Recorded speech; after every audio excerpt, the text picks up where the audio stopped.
अस्सलाम वालेकुम नाजरीन, मुझे नदीम खिलजी कहते हैं। दोस्तों, लतीफ़ खोसा का आपने नाम सुना होगा, जो कि पीपल्स पार्टी से जिनका ताल्लुक है और बहुत बड़े माहिर कानून है।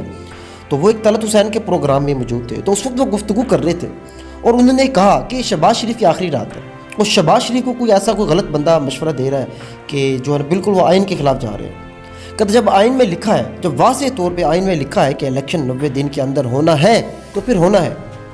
कहते ये उनकी आखिरी रात है, ये बिल्कुल नाअहल हो जाएंगे और इनके पास कोई चारा नहीं है। ये बंद गली के अंदर जा रहे हैं, ये चाहे कुछ भी कर लें, ये चाहे किसी को अदालत को धोखा देने की कोशिश कर लें, इनको जो है ना आप प्रेशर डालें, आप कबीना को बुला लें, आप पार्लियामेंट में करारदादे पास करवा लें, लेकिन जो है ना आपका जाना ठहर गया है, ये आपकी आखिरी रात है। तो बड़े जबंग किस्म का उन्होंने लतीफ़ खोसा ने बयान दिया और उन्होंने कहा कि इन्होंने जो 180 वोट लिए हैं, जो इत्तेमाद का वोट लिया, ये तो कोई और डाल गया, ये तो अवाम में जाने के काबिल ही नहीं है, ये तो अवाम के नुमाइंदे ही नहीं है, ये तो फिरौन बन के बैठ गए हैं, तो रियासत के अंदर एक रियासत बना चुके हैं। और मेरे भाई, जब 90 दिन के अंदर इलेक्शन होना है तो फिर होना है। ये कौन सा कानून है मेरे भाई?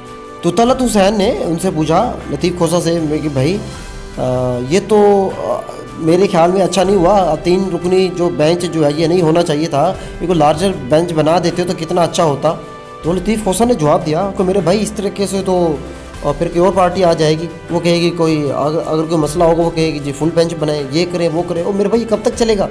3 जजों का फैसला भी जो होगा वो भी अदालत का फैसला माना जाएगा, सुपुर किया जाएगा। वो भी इतने काबिल एहतराम है, मोहतरम है हमारे लिए, वो भी पूरी अदालत है। लतीफ़ खोसा ने कहा कि मीडिया को भी चाहिए कि ये बातें जो है ना, ये जो उसको मीडिया पर लेकर मत आइए। किस बहस में आपने जो है ना कौम को डाल दिया है, लोगों को डाल दिया है। तलत हुसैन ने कहा कि ये भी हमारी तरफ से नहीं है, ये तो बल्कि जज के अंदरों से ही खुद ये कर रहे हैं।